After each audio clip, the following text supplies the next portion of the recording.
আমার মনে হয় পৃথিবীর সব কিছুরই, যে কোনো কিছুরই একটা প্রাসঙ্গিকতা আছে। পুরনো বলে আলটিমেটলি কিছু হয় না। মানুষের বেসিক ইমোশনগুলো একই থাকে, স্ট্রাগল একই থাকে, হায়ারার্কিগুলো একই থাকে, এই সব কিছু প্রায় একই। বদল হয় বলতে গেলে টেকনোলজি, স্ট্যান্ডার্ড অফ লিভিং, কিন্তু মূল লড়াই বা মূল কি বলবো স্ট্রাকচার, আর্থসামাজিক স্ট্রাকচারগুলো খুব একটা বদলায় না। তার ফলে এইটা একটা জীবনীমূলক নাটক।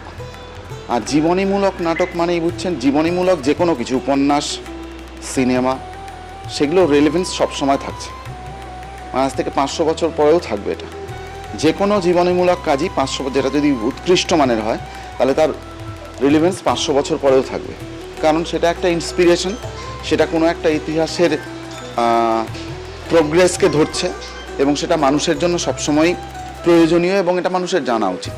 আর আক্ষরিক তো আমাদের নিজেদের ভাষা, আমাদের বাংলা ভাষা, নিজেদের ভাষার গল্প, মানে ভাষার বুনিয়াদের গল্প, যে ভাষা শুধুমাত্র কথ্য না থেকে লিখিত ভাষায় না, মানে আমি মনে করি এবং আপনারাও নিশ্চয়ই মনে করেন যে প্রচুর বাঙালি নোবেল পাওয়া উচিত ছিল। যদিও নোবেল পাওয়াই আমি সাহিত্যের সর্বশ্রেষ্ঠ সম্মান বলে মনে করি না, পুরস্কার দিয়ে মাপ হয় না কিছুরই।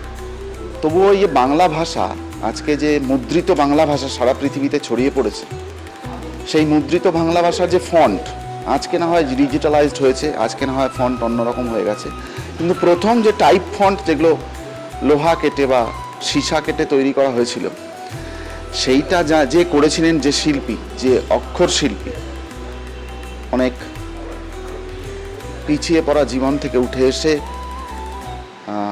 ইংরেজদের সঙ্গে কাজ করতে করতে প্রচুর লড়াই করে যা করেছিলেন, তারই একটা ইতিহাসকে রজত চক্রবর্তী তার উপন্যাসে ধরেছেন।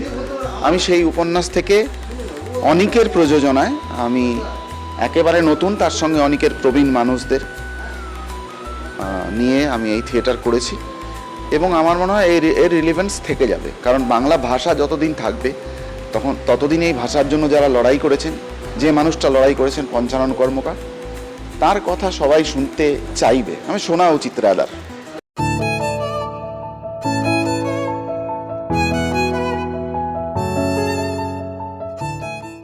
আমার মনে হয় নতুন পাওয়াটা বিষয় নয়, ব্যাপারটা হচ্ছে আপনি যদি কাউকে ভালোবাসেন, প্রতিদিন আপনার মনে আপনি তাকে নতুন করে পান। প্রতিদিন তো এই একই মানুষটা এসে দাঁড়ায়, আপনি কিভাবে পাচ্ছেন, আপনি কিভাবে অ্যাসেস করছেন, বা সেই মানুষটা কি মন নিয়ে আসছে সেটার উপর নির্ভর করে নতুন কি ইকুয়েশন তৈরি হচ্ছে। তার ফলে আমি নতুন দিতে চাই না, সুন্দর করে পুরনোটা দিতে চাই, আরও ভালো ফ্লেভার নিয়ে। মানে আপনি যা পাচ্ছেন সেটা পুরনোই পাচ্ছেন, কিন্তু এসেন্সটা আপনার কাছে সেই মুহূর্তে তাৎক্ষণিকভাবে নতুন। মানে আজকে যে এরকম অক্ষরিকের প্রচুর দর্শক আছে যারা প্রচুর শো দেখেছেন, আজকেও যে শোটা দেখবেন আবার নতুন করে তার ইমোশনগুলো ট্রিগার হবে, আবার নতুন করে তিনি পঞ্চাননের জন্য চোখের জল ফেলবেন, বাংলা ভাষার জন্য গর্বিত হবেন। পারফরমেন্স যদি একই হয়, অভিনেতার ইমোশন বুস্টিংয়ের কায়দাগুলো তো আলাদা হয়ে যায়, তার মেথড আলাদা হয়ে যায়, তার প্রসেস আলাদা হয়ে যায়। তার ফলে অভিনেতা প্রতিদিন একই থাকেন না, মানুষগুলো যেমন প্রতিদিন একই থাকেন না। কালকে আপনার দুঃখ আজকে আপনার দুঃখ একই রকম নয়, কালকে আপনার আবেগ আজকে আপনার আবেগ একই রকম নয়। তার ফলে অভিনেতাদের আবেগও স্টেজে বদলে যায়। কিন্তু যে ইমোশন আমরা ভাবি বদলে যাচ্ছে, বা যে ইমোশন আমরা রিসিভ করছি সেটা যে ভাবি বদলে যাচ্ছে, সেটাও আলটিমেটলি যে ট্রিগারটা করে সেটা হচ্ছে বেসিক ইমোশনগুলোকে ট্রিগার করে, মানুষের আদিম ইমোশনগুলোকে ট্রিগার করে, ভালোবাসা, রাগ, ঘেন্না, শ্রদ্ধা, ভক্তি, ভয়, এই সব কিছু মিলিয়ে। তার ফলে আমরা প্রতিদিনই পুরনো, আবার প্রতিদিনই নতুন।